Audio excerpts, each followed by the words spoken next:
Welcome to the Fascia-Informed Therapist, the essential podcast for occupational therapy professionals looking to deepen their understanding of fascia's pivotal role in therapy and health.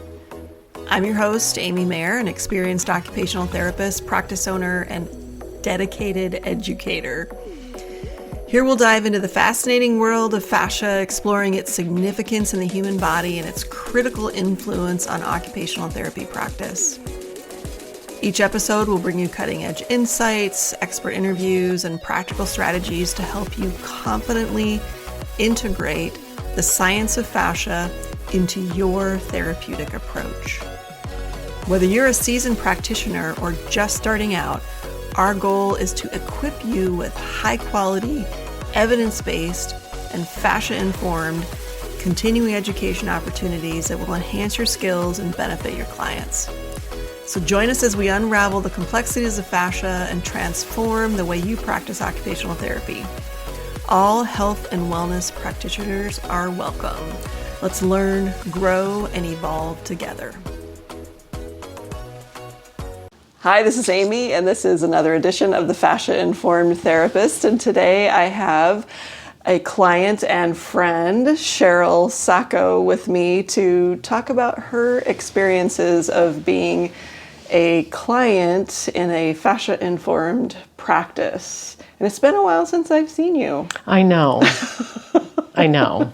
We'll fix that. Yes, please. Okay, so we can talk about whatever, anything, but I think it's always maybe nice to start from the beginning. So how did you end up coming to see me? Because my recollection is it was slightly reluctantly.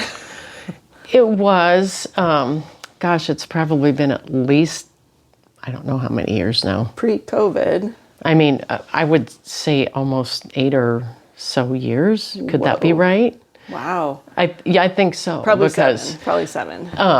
So I had a neighbor and friend who is a nurse and a knowledgeable person about all sorts of things, and we would go on walks around the neighborhood, and she was sort of my go-to person to ask, I have a pain here, I have something here, I have something, and she would have some sort of solution for me. And if I recall, I had a hip problem, and the way I described it, she goes, I have somebody you should probably go see. And I said, okay, who? Expecting a doctor or, you are a doctor, an MD who would prescribe me a prescription for my whatever was wrong. Mm-hmm. And she said, it's a little different. It's myofascial work. And I said, what is that? Mm-hmm. Come again. So she explained it to me. But because Jane was a person I knew, trusted, liked, I was open to it. Because she had recently been, at that time, just starting some healing touch. She was getting certified in healing touch, and she had described that to me, which was very foreign to me, but she needed someone to practice on for all of her hours. So I had done that with her and been pleased and sort of opened my mind to different ways to help your body heal, or, just different methods. And so I had done that with her. So when she suggested you, I said, okay, I'll give it a try, and I really didn't know what I was getting into, but I was pleasantly surprised. So I came into your office, and I loved and trusted you from the very beginning, because you didn't just start doing something to my body. I wasn't a math equation. If this is wrong with you, I'm going to do this.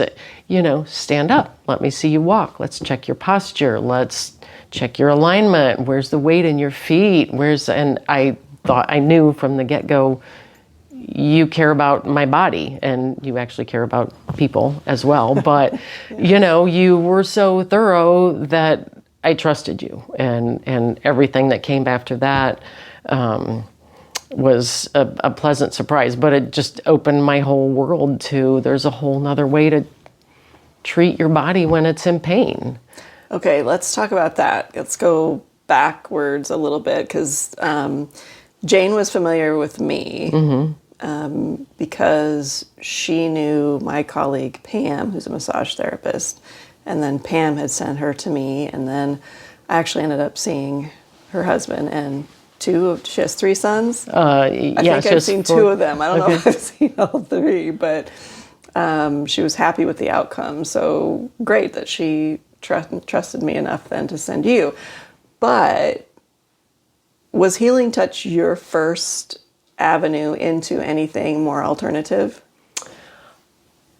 It's the first thing I actually tried. I would back up another few years to, prior to when I had my job as a strength and conditioning coach at the high school, I worked with an athletic trainer side by side all day. And she was always my go-to person just in between classes going, hey, my elbow hurts, my knee hurts, she always had something. But she, on a personal level, she was doing meditation at lunchtime, and she was and I had never. I don't think I know that. Yeah, I had never. She was the first person who sort of introduced me to anything other than nutrition and more and more and more exercise that could make you feel better as a whole. Okay. So she introduced me to a lot of different books and ways of thoughts, and we had thousands of conversations that and we're still great friends. But she's the first person I ever talked to that I didn't think was crazy that did other things, because I only knew these things. And I knew them so well, and I thought if you just did more of the same things, it would be better. And now I've learned Let's go there right now. Let's go back to those things. So you mentioned that you were a strength and conditioning coach for high school students, and that's been a lot of what you did, right? Who you were. You do other things. You're a writer. You're lots of things. But you're an athlete. Yes. You're an athlete. You're a multi-Ironman. How many? 4 full, but dozens of races. Yeah. Okay. Events. I don't even call them races anymore. I don't race. I participate. Okay. So I remember you saying to me multiple times that you felt like you could fix anything with just the right combination of nutrition and exercise, right? Right. Okay. So explain a little bit, because I think what Cheryl did as far as strength and conditioning things were, we jibed so much because very creative and full body movement when you're working with kids. The story about you kind of getting, okay, here's your little teeny space to get the kids to work out in, and you got so creative. It's so cool. I had to be creative. So when I first took this job as a strength coach, it was a teeny little weight room with very little equipment and very large numbers of kids in there at a time. And there was no way I could change that. I didn't find it productive for 30 kids to be in a small space and stand around and wait for 2 pieces of equipment, nor did I find it safe. And so I just said, eventually, the end of the story is, and I'll go back to the middle, is that by the time I left there, I'd written a grant and we built a huge, beautiful state-of-the-art facility that I got to help design to make it safer and more productive. But in the, 8 or 9 years in between there, I had all these athletes to train, and it was just so unproductive and unsafe. And so there was an area outdoors behind the building that just was sort of a junk area. And I said, hey, could I use this area? And they're like, sure, if you clean up all this stuff. So I did. It's a fenced in area. It was behind the building. I just thought, what else can I use to help? I wanted to make kids stronger, wanted to help prevent injury, wanted to make them more mobile for whatever sport they were playing, and make them sort of stronger, better, faster, but I didn't have room to do that. So did a little research, and I thought, sand would be great. We live in Nebraska. That's a little tough, but we built a long built a 30-yard strip and filled it with sand. We had parents and donors and everybody, and built it, got sand in there, didn't have enough equipment and had zero budget. So my husband had a bunch of PVC pipes in our garage, and we made slosh pipes out of them. We put some water in them and capped the ends, and we would do squats with them. We'd do all sorts of, instead of a bar, which actually ended up, I liked it better than an Olympic bar sometimes, because I think it's brilliant. It made you use your core to stabilize. I will say, it's unpredictable, like being an athlete is. Exactly. I mean, it was so much more functional. So we ended up, and then we got some bars, and TRXs were just coming out then. Okay. And I got a few at a really great price that I think I just paid for myself at first, because I thought, I'll use these and give them to my kids later if everyone hates them or whatever. But they also were a very functional piece of equipment that I had them build bars outside and we would hang them up. We ended up calling it the beach workout. It looked sort of like a prison yard, but we called it the beach because it had sand on it. And I could run probably 60 kids safely through a circuit at a time there. So in our summer training, I'd have some kids inside lifting and the other kids would be outside doing the beach training. I still have kids to me to this day who have been out of school for 15 years who come up and go, I hated and loved those summer workouts, but I did that out of desperation. I had nowhere else. Either these kids were standing in line waiting for the two pieces of equipment that were available, or I found something else for them to do. And it ended up being so beneficial. Even when we got the new weight room, we still use some of those things. I still have a slosh pipe, much smaller than the one we had there, that I use. It makes me, it's great. What else did we use there? Just anything that we could. I got tractor tires from my brother's farm and we would flip the tires. I got fire hose from my son-in-law, the firefighter. I got old hoses and we used those. But it made our kids very athletic, very injury proof. And our athletic trainer did keep logs of, ACL tears in girls, there's a certain percentage. We were far below, national averages for ACL tears. And so I know that what we did was helpful for them and worked. Yes, and I think there's lessons in that, because I think you were way, way ahead of your time in terms of how you were training these kids to be injury resilient. Out of the linear planes, unpredictable movements, unpredictable inputs, ahead of your time. And those things are starting to be used, or have been, more in the college and higher levels of athleticism. But that's the kind of stuff that we should be thinking about in rehab too.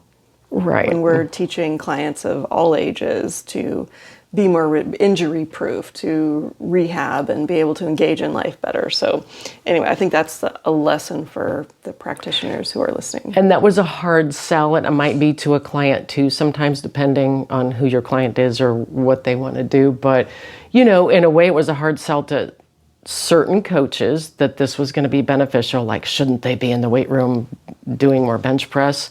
No. How often do you lie on the ground and put your arms overhead in real life? Not that that's a worthless exercise, it's not, but, I said, this is better. It was a hard sell. And to some of the kids, they're thinking, how's this going to make me better? I don't understand. I'm doing broad jumps in the sand. I don't understand. But they did. And once they bought in and felt it and, saw their outcomes. And they had some very good outcomes. There were some state championship outcomes. I'm not saying it's because of that, but that did help. Mm-hmm. And we were a small enough school that we could not afford to have athletes injured. We didn't have 4 more in reserve, So, no, I think in terms of relating this to your audience and clients, it's that you have to open up your mind sometimes. You know, something you have a client do that they might think is a little weird, which we have another story about that. You know, the Yoga Nidra story. Yes. You know, you might suggest something and they can't quite see the benefit of that, but if you can just get them to trust you and say, and also explain why. I mean, I did explain why. High school students aren't always that open-minded, but most of them were, and they did great. But I would think the same would be true of clients, because you've done that to me before, suggested something that I thought was a little weird. I think we'll come back to that. Okay. Where I think I want to go next is the whole idea of using your body differently. And I don't think I've talked a lot on this podcast about the natural movement certification that I did. That was back so in cool. 2019. And I ended up doing that as a result of following Katie Bowman and reading Move Your DNA. And then I saw her collaborating with MoveNat, and I'm like, oh, I got to do that. Signed myself up for their natural movement certifications. Had no idea what I was really getting into and all the things I was expected to do. But man, I was 53 at the time and had to train my body to do some things that I hadn't done in a very long time. Passed the certification and then came back and offered a workshop to start showing people about natural movement, and you came. I did, and I was duly humbled. So it was, I was even surprised. I'm like, this Iron Man, she's going to come in here and she's going to laugh at me and the stuff I'm asking people to do. And the thing that I remember standing out the most that particular day was the jumping. Is that what stands out to you? Yes, I still think of it 3 times a week when I still do jumps, going, thank God Amy had me try that or I wouldn't be able to do jumps anymore. I was so afraid. Yeah, and I was too when I first started. And like, where did that come from? When did you get afraid to jump? When do you get afraid to jump? When was the last time you jumped up and down outside on a playground and it was no big deal, and then all of a sudden it's a major challenge, right? Exactly. And just so people know where what I had to do was I had to be able to jump on a platform as high as my knee, so a vertical jump up onto that platform. And it took me a while to train up to that. I can't believe you did what you did. I mean, that's impressive. At 53, right? So, but that goes to show how resilient the body is. And when I started jumping up just hopping, and then up 1 inch. And then that's what we did with you that day. And you were like, how did you just, and then I think what happened was you were like, oh yeah, I can do that. And then you got up to it and you were like, mm-mm. But can I? But I will tell you what that did do for me. It's like, well, I'll be darned if I'm not going to be able to jump on that thing. Exactly. And it made me, and I started with, I would go to the gym and take out maybe a 25-pound plate off the rack that's, 2 or 3 inches. And I started doing that. And now, even at my home workouts, jumping's a huge part of I always did it when I wrote workouts for athletes, jumping was always a big part. But I just quit doing it at some point. Right. And great, the Ironman's wonderful and all, but it's all linear. And it's not I have to do so many other mobility exercises and other workouts to be able to absorb all that linear training. Mm-hmm. I do more of that for my head and my heart because I just like to do it, but it's not physically the greatest thing for me, I don't think. That's a really good point, is we tend to do the most what we're the best at. Sure. Who wants to do stuff we suck at? Exactly. Excuse me. Exactly. But we don't. But we do. We gravitate. So, people who are more lax and flexible tend to gravitate to yoga. People who are thicker and stronger tend to gravitate toward the weight room, right? So, but we have to, in order to keep our body balanced, we have to mesh those things together. And then I think the other lesson in all that story was grading. And in the OT world, we call it grading, where we just step people up to a little bit higher, a little bit higher, a little bit higher. And I've done that with many clients when it comes to trying new things. And do you remember the day? Because so Cheryl and I have, I blended your names, collaborated on a few different classes and workshops for people. And I'm remembering the day that you taught the class that Pam came to over the noon hour, and you wanted him just to jump up onto a yoga block. Yeah. And she just kind of kept doing one of these, like, she couldn't get herself to jump up onto a yoga block. But I get it. And so I just gave her a piece of yoga mat that was shaped in a square and put it in front of her. Like, just jump onto that. And she did that. Once she did that, it was like, okay, I can jump. I'm safe. And then I was like, I'm going to spot you while you jump up on the yoga. And then she did it, but you got to ease people into stuff. There are still times I have to, I don't jump very high, and I don't jump that many times. You don't need to get the benefit from it, no. I don't think. But it's more getting my brain to say, it's okay if you do this, It's just, I don't know what happens to us as we get old. If you don't do something, we just get too comfortable doing more of what we already do. Mm-hmm. And I've found the greatest benefits in the last 15 years of my life, probably, of doing different, I had never even done yoga before. I used to, back in the day, teach, step aerobics in my little leotards. And one of the instructors was starting a yoga class. And I'm like, yoga? I don't understand. Okay, I'll come. And I just thought, well, that's cute, but I have to go do my regular workout, right? My real workout. And she goes, no, just stay the whole class. Please, just give it a try. So again, because I like and trust this person, I give it a try. So difficult, so humbling, and so wonderful. Still a big part of my life, almost every day. Nothing wild, but even 20 minutes a day, so beneficial. Mm-hmm. It's just I don't know how you get your clients to, trust that what you're telling them really will pay off if they stick with it. I suppose I'm not an OT, obviously, so I don't know how difficult that is with clients. Well, you have to match it to their interests, match it to their concerns, and then they're more likely to listen, right? Right.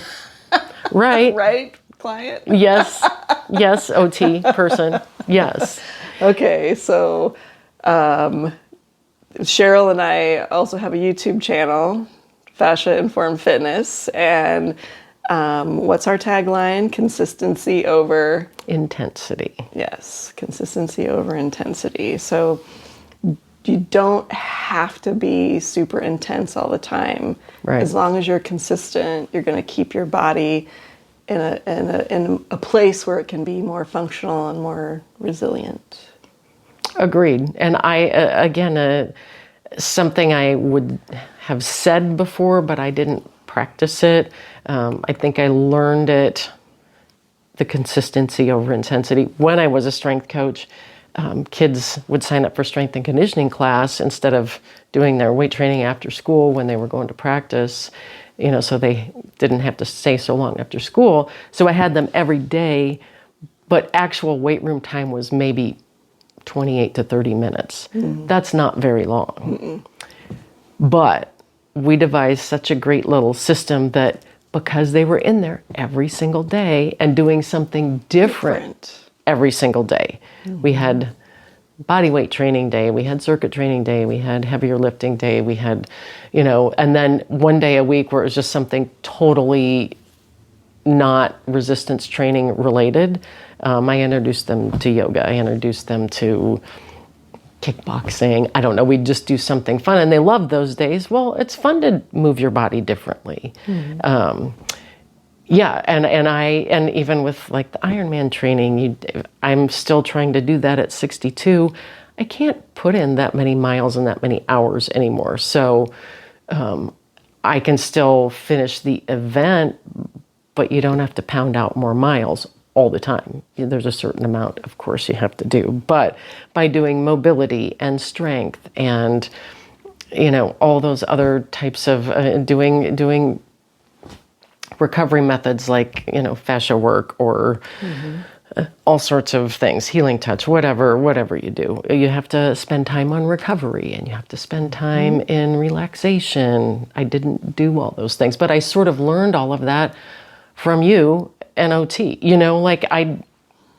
I don't know that I would have embraced all those different things if I hadn't gone to see you, because I learned every time I went for, a session, I would learn something else about something else. You're teachers. You might be OTs, but you are also teaching people about their bodies. And most of us really want to learn about that.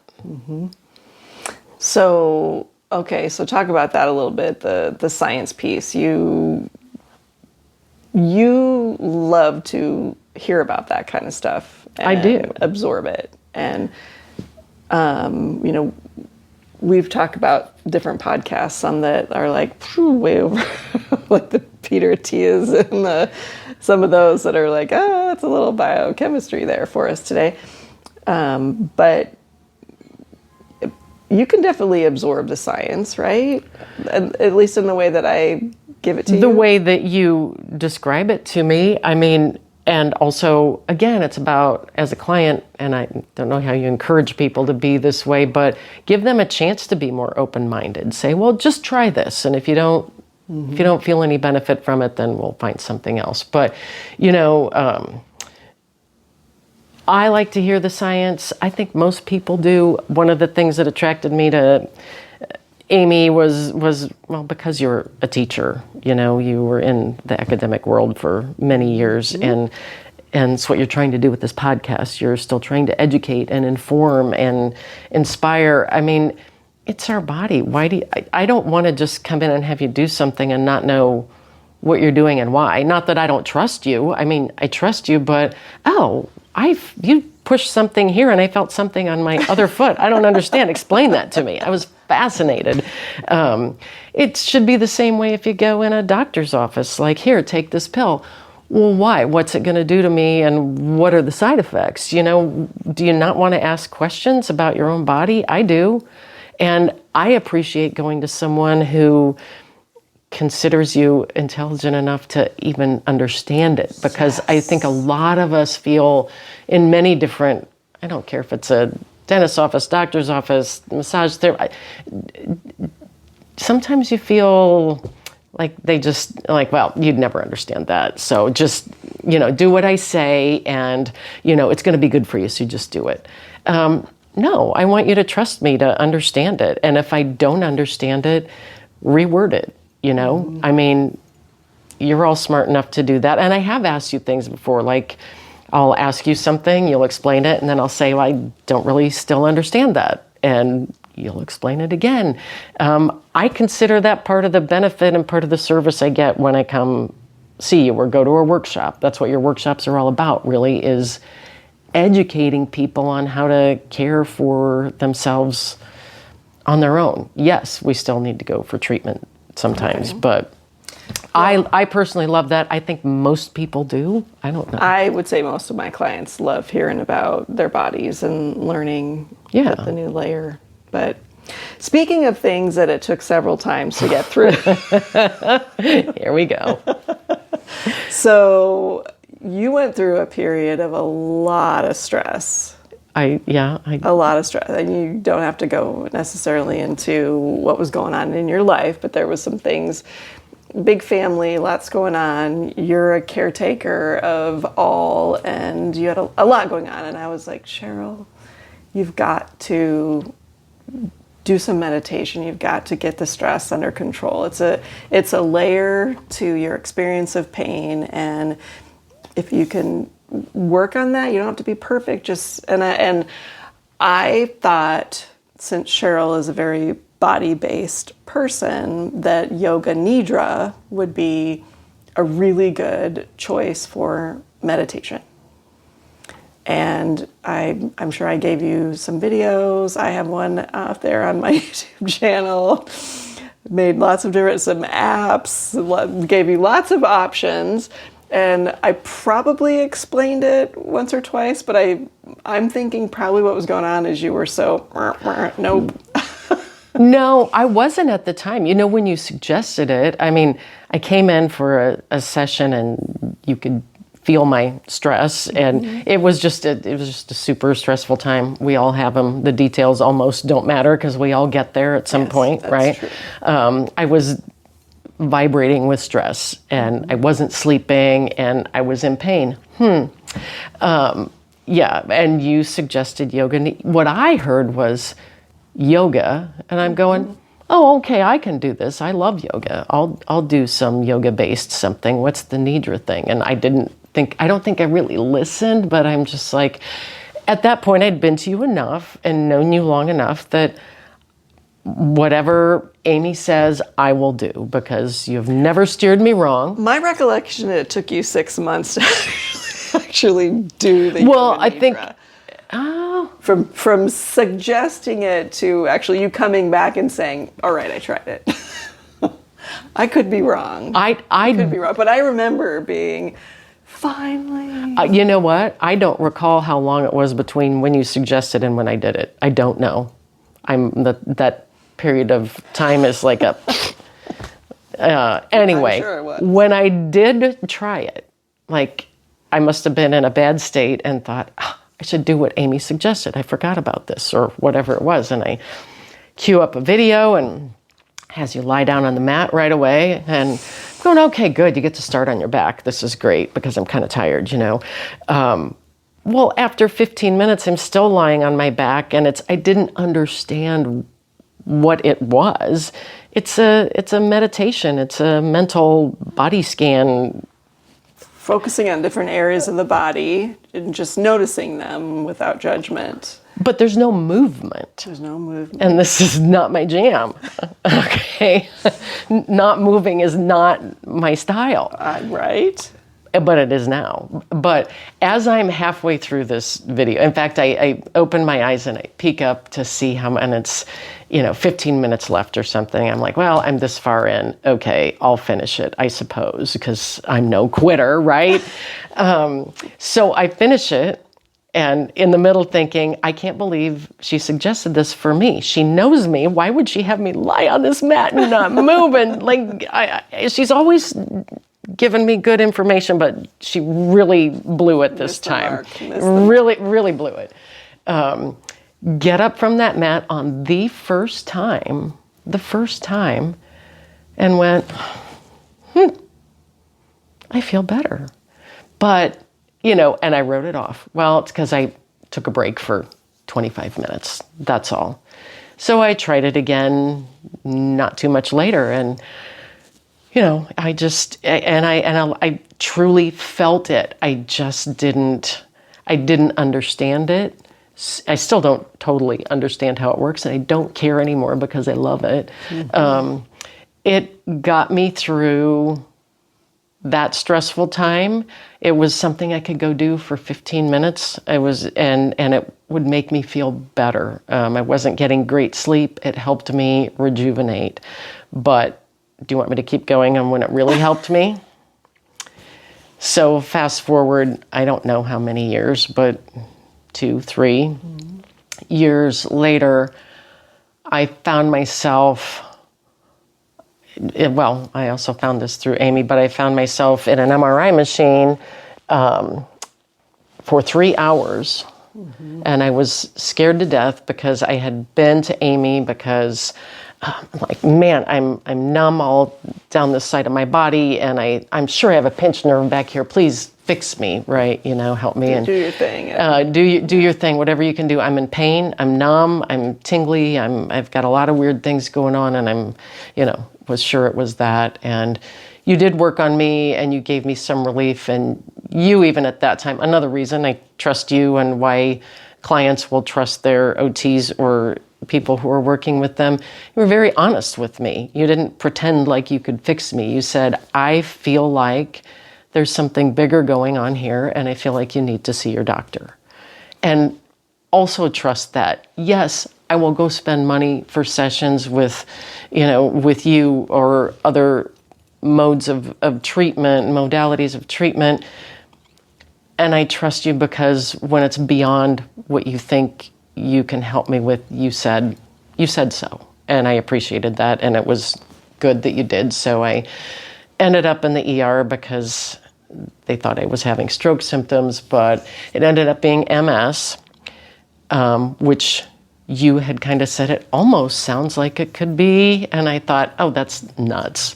Well, I thought because of your age, I thought it would be a really unusual thing, but the symptoms Right. I was 59 at the time. Yeah. So anyway, I end up in the ER, and they send me in I was in the MRI machine for almost 3 hours. That's amazing. Oh, and it was horrible to me. I know there are worse things out there, but it was very difficult, and I was scared, and I had gone to the ER kind of reluctantly. It seems to be a pattern with me, but it was my husband's birthday, and we had people over, and my daughter was at the house, my adult daughter, who goes, oh, for heaven's sakes, you can't even walk. Like, I'm taking you to the ER. And I'm like, I'm not going to ruin your dad's birthday. Just sleep. So he stayed home, and she took me there, and she's like, well, we'll just go hang out there. And, so he wasn't there. I was getting scareder by the minute. It was almost 2 hours and 45 minutes. And how I got through that MRI was I had done enough yoga nidra at that point that I just said, okay, pretend like you're listening to one of those meditations. And I just sort of went through it on my own. In my head, I was my own little instructor.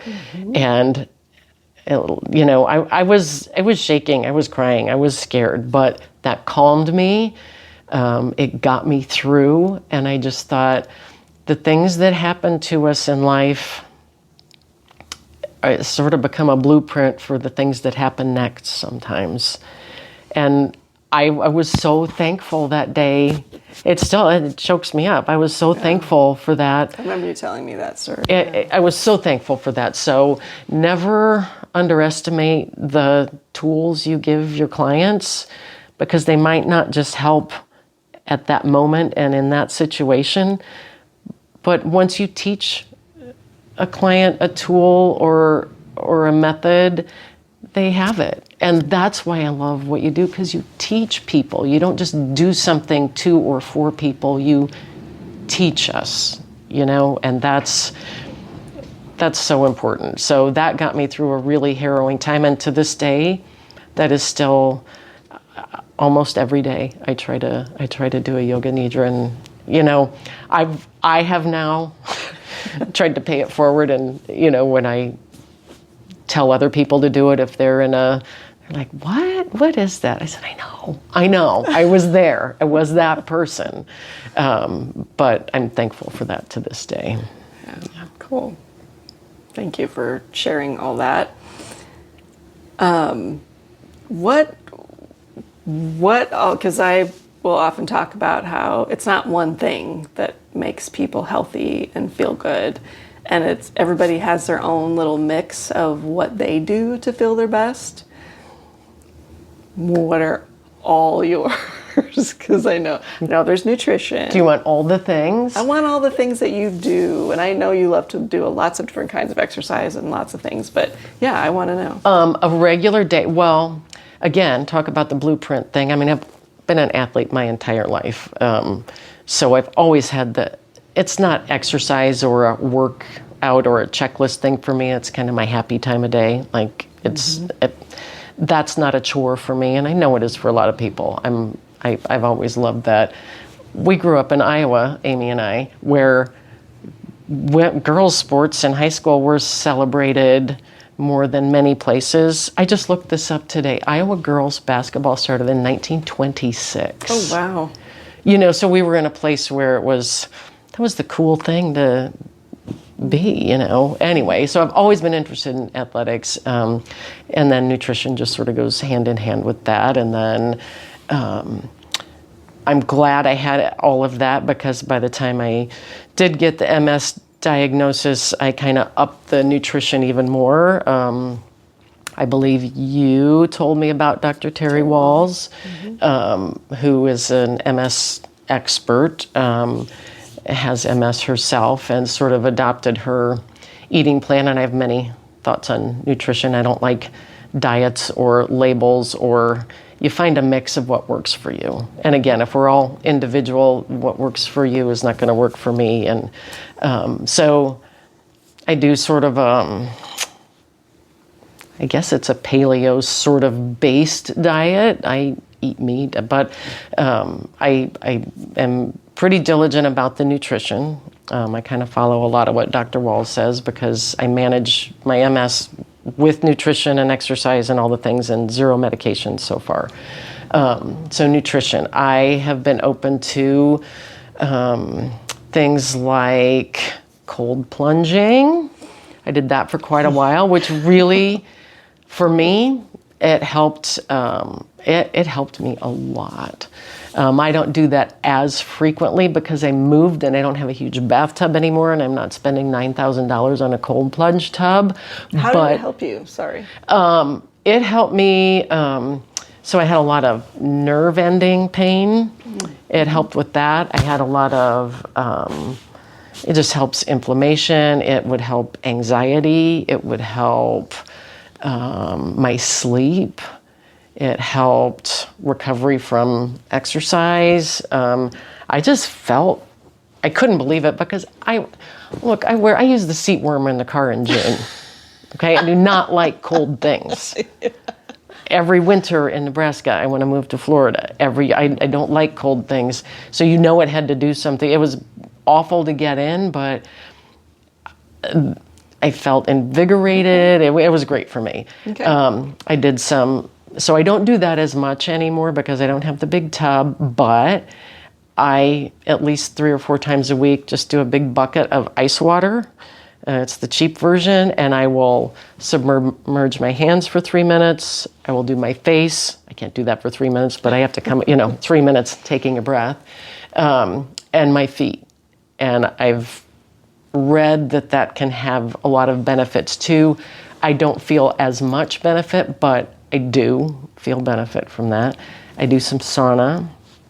I do the yoga nidra almost every day. I do yoga or try to do some natural movement things. I'm so challenged by those, but now I'm sort of, I don't know, I find it sort of challenging and fun to see if I can make some improvements on that, So I do those things because, I was just on an airplane recently. The number of people that can't get their own overhead luggage out of the bin, it's just terrible. Like, I don't want to be that person. I've had many clients that said, I need to be able to do that. I don't want to have to ask for help. I have 9 grandkids. Or have been injured from doing it. Right.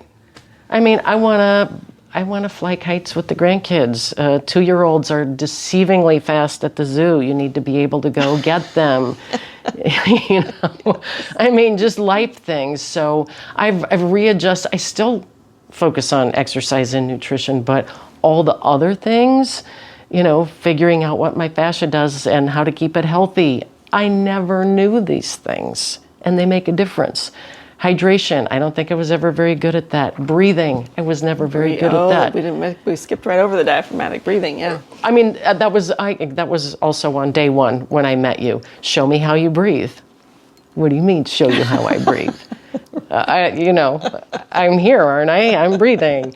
I've learned so much just about and as important as exercise and nutrition are, all these other things are too.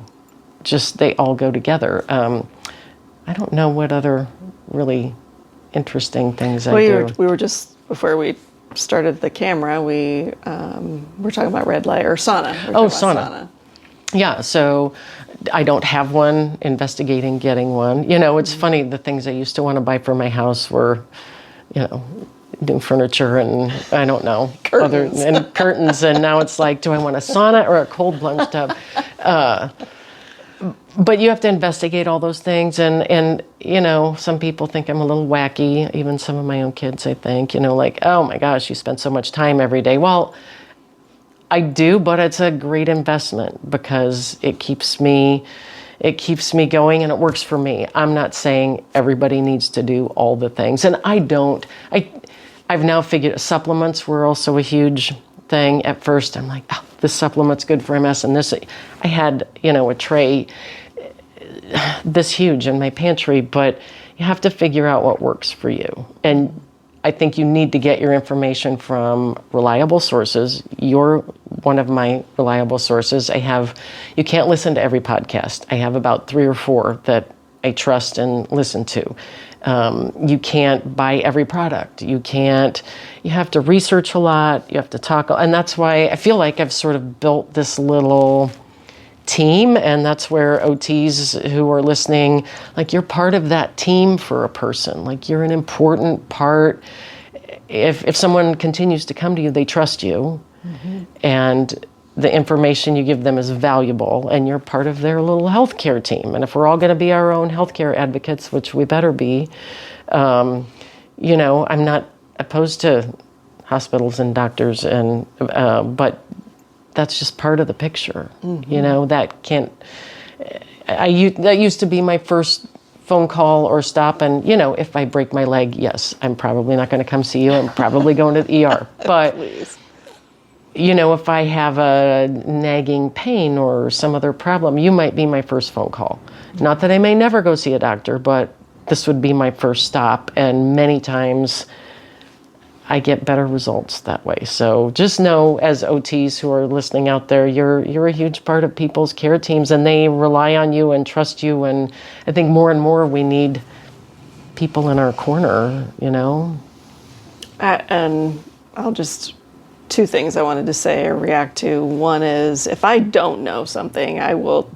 And what did I say to you about saunas? I haven't done a deep dive on that one. I came to Amy today and said, hey, what kind do you think? Because there's so many kinds. And yeah, I appreciate that. You just need someone you trust, that's honest. And I'll send you to a resource if I have one. But if I don't, I don't. And I'll say so. I won't make stuff up.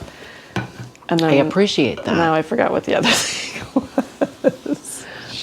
No, I just think learning is, and maybe when you start out as an OT, you feel like it's all going to be physical stuff, but it's the relationships and the trust and the information that's also super valuable. Yeah. The other thing that I wanted to say was what I probably say in about every podcast is becoming fascia-informed. I don't think I could have answered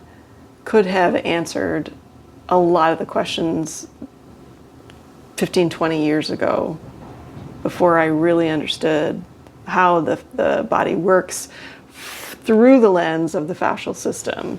It just has made a huge difference for me and helping me put all these other pieces together on how to really help myself and help other people. And I suppose it's also a blessing for me because I love to learn about that stuff. I'm a learner, and I just suck up as much of that knowledge as I can. And then I also think I think a lot of OTs are this way. We're good translators. We're good translators of the science to our clients, and we listen to their stories. We listen to what's going on with them and what's important to them. And then we can connect that to their stories, and then that makes it more meaningful to them so they can absorb it and apply it. I mean, that's exactly what has happened with me. And if I'm, an average client, maybe there isn't an average client, everyone's unique, but I think that's also one of the things you do best, and other people who practice with you, is that everybody's an individual. And it is the exact opposite of how you feel when you walk in to a hospital these days. And they're doing what their system is designed to do, and they do help people, I understand. But this, you just can't, this one-on-one personal treatment is just so helpful. And it also, I don't know, you make people physically feel better, but you connect with people, and that's what doesn't always happen in a doctor's office. They don't necessarily have the time with the patient load. Right. They aren't horrible people who can't connect with people. Their system isn't designed for them to do that, and yours is. And it's very beneficial. And I think that's something that is true across OT practitioners, is that we're very curious about people and we want to know what's important and meaningful to you.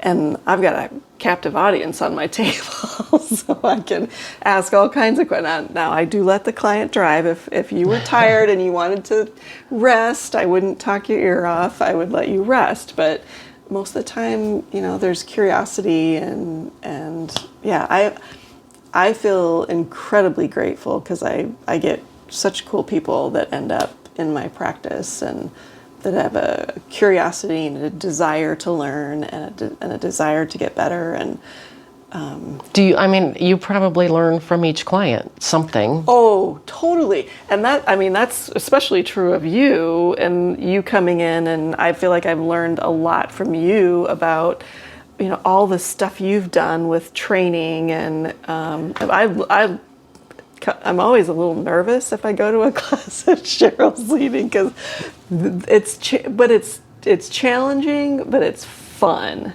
It's fun. Is it though? The slosh pipes.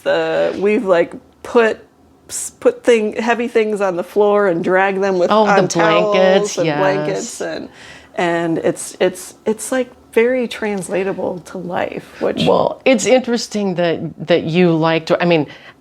I don't have the educational background that you do, and you don't maybe have the training background that I do, Nope. But somehow our thought processes are the same, or sometimes the same when it comes to that, because I was just a strength coach with no budget and how am I going to get these football players to be able to push we're going to have to, I didn't have a sled for them to push. So we would put weights on towels on the gym floor and push them around. Mm-hmm. That's what we would do. And also clean the gym floor, which was great. And from your perspective, I was only doing it because I had no other option. And from an OT's perspective, you're going, oh, that's very functional. And that's a good, different movement, or so our worlds sort of intersected a little bit, which is cool. And I like to think that, I knew all that science, and that's exactly why I was doing that. I'd love to say that. That's your creativity coming out, because you're also a very creative painter and artist, just all these other things. All the things. Too. Yeah. And yeah. Yeah.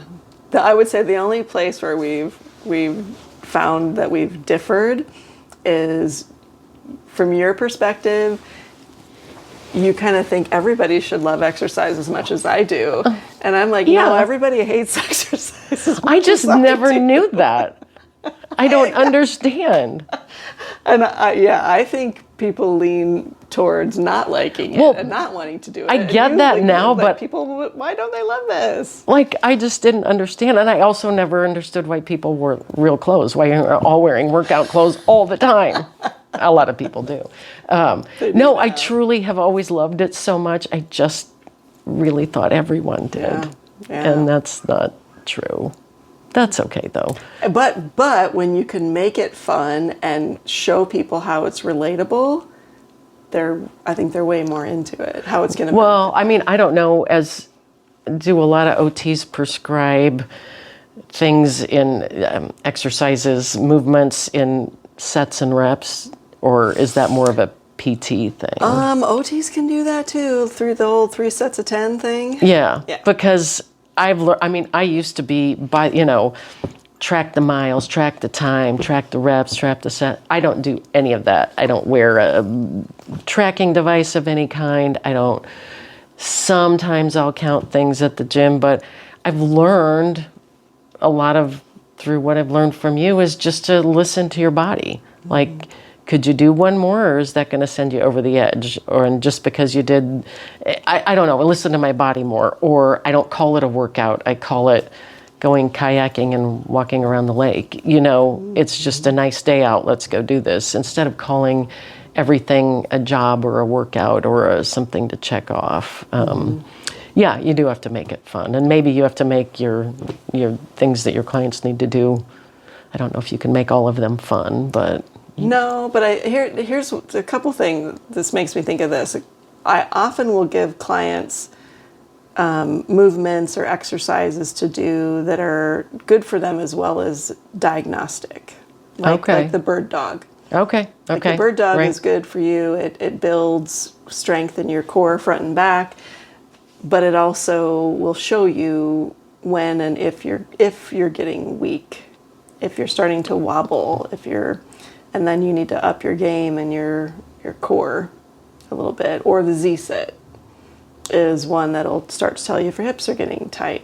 I hate the Z-sit. I know you hate this. I hate it because and the deep squat.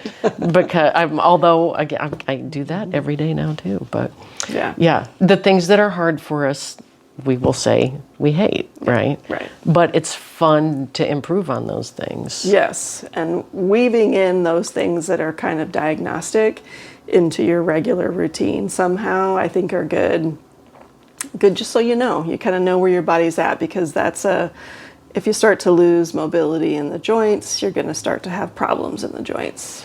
If you lose your core, you're going to start to have problems with your spine and maybe your hips. So anyway, that's just a thought there, but we're probably like way along. Wait, like, is it the next day? I have no idea what time it is. So anyway, okay. Is there anything else you want to share, or did we miss talking about anything? I don't know if we did or not miss anything, but I guess knowing who your audience is, just how important of a piece you are to people's wellness. It's, I don't think you can overstate that. And it's done one-on-one. Mm-hmm. And I think that's where people flourish, is the one-on-one connection. And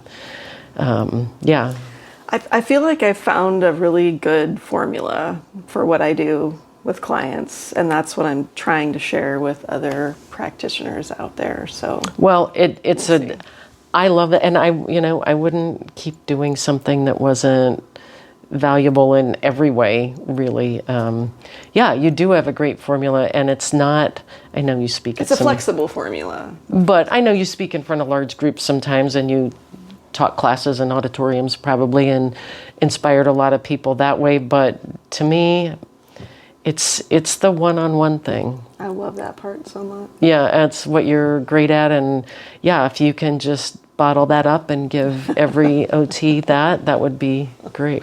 But no, it's changed my life, I would have to say. Changed my whole life, made it better. Oh, now I'm overclamped. No, I mean, not just the Yoga Nidra, even though I was wavering for a moment. No, it's just good to find someone that's in your corner, and it's great. Okay. All right. Thanks. Thank you. Was that a 9-hour podcast? Thank you for tuning in to the Fascia-Informed Therapist. It's been a pleasure sharing insights and strategies to help you integrate fascia science into your practice. I'm Amy Mayer, and I hope today's episode has inspired you to explore further and take your therapeutic skills to the next level. Remember, we're committed to creating and providing top-notch, evidence-based, fascia-informed continuing education that empowers you as an occupational therapy practitioner. Stay connected with us for more enriching content, and don't forget to check out our online courses to deepen your expertise. Until next time, keep expanding your knowledge, refining your skills, and confidently applying the science of fascia to your practice. Here's to advancing together in health and wellness.